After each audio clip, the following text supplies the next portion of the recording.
is in election year 2008. But this election year is different, and that's what I want to make sure we spend a moment on here.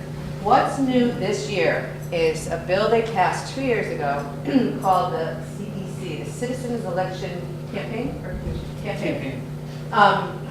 Huge election reform. It's basically public campaign financing. And it applies to every single member of the General Assembly. And until very, very recently, many of them had no idea what they'd done to themselves. And now they're kind of freaking out. They are freaking out. People have primaries that never have primaries. People have challengers from the opposite party that never had challengers from the opposite party. And here's what happens.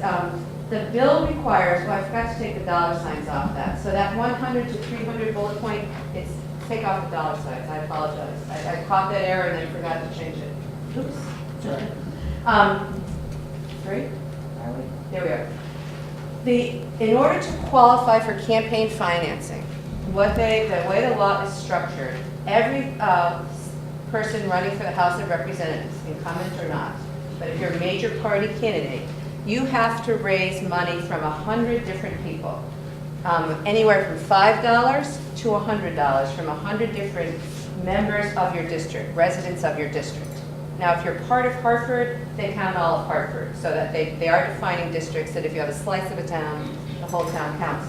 But you need 100 different contributors of small amounts, $5 to $100. In the Senate districts, you need 300 contributions, $5 to $100 from your district. Now, for some legislators, believe it or not, this is a radical new thing. Some of them have not raised money from their district in years. I had one state senator from a fairly well-off district tell me, well, I didn't like to bother my constituents with money. You know, others are perhaps from very poor districts where they found it much more efficient to raise money from lobbyists, perhaps, from relatives outside the district, who knows what. But they can't raise a dime from a lobbyist, and they must meet this threshold, okay, of 300 contributions for senator, 100 for. And if you're a new, young, or issue-oriented, you know, regardless of the age, or very single-minded and determined person, you can go around door to door and get 100 people to give you $5.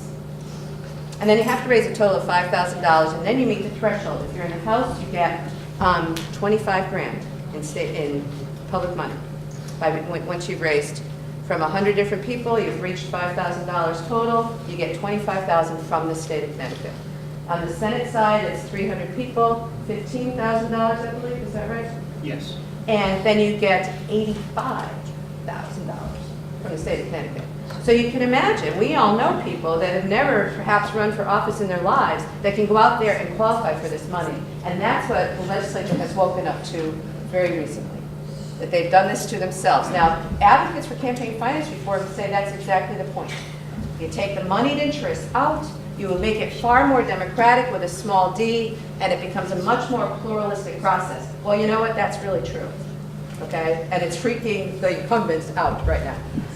What that means for you guys is that folks in their district matter more than ever. So if you're talking to your own state rep, state senator, or even a state rep, state senator from your town, but not particularly yours, realize the added importance you have in here. And if you're someone that has, you know, garden parties or cocktail parties or coffee hours and can have 10 other retired teachers in your living room, then all of a sudden you're a major force this year. Okay, in a way that small contributors, small donors, individual grassroots participants really haven't been for a while.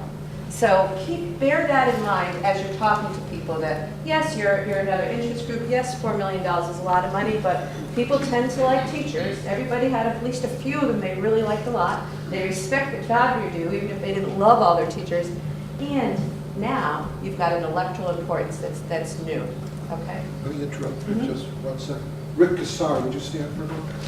Rick is our PAC chairperson, and the PAC committee will give you up to $500 to have a party in your home in which you invite the representative and some fellow retirees and active teachers.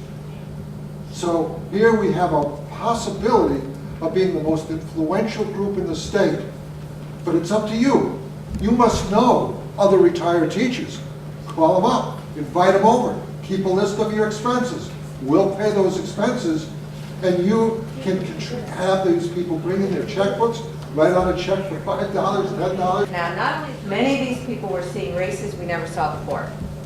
So the pluralism, the pluralistic aspect of this is truly working, and there's going to be a much more vibrant and/or threatening, depending upon your perspective, environment out there. So even as residents, even as intelligent folks that might be willing to pick up the phone, as people willing to have folks into your home if you believe in a candidate, if a candidate has refused to support your issues, the same thing.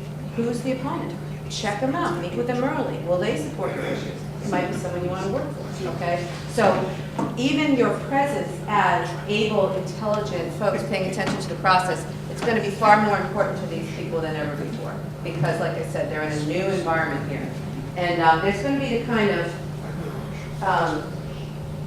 energy around these processes that really oftentimes isn't seen except maybe in your cities when you read about those primaries where people go to war. Some of the districts are going to have that level of intensity that really haven't seen it before. So from an objective point of view, it's really kind of fascinating. If you're in the middle of it, it's pretty scary for folks.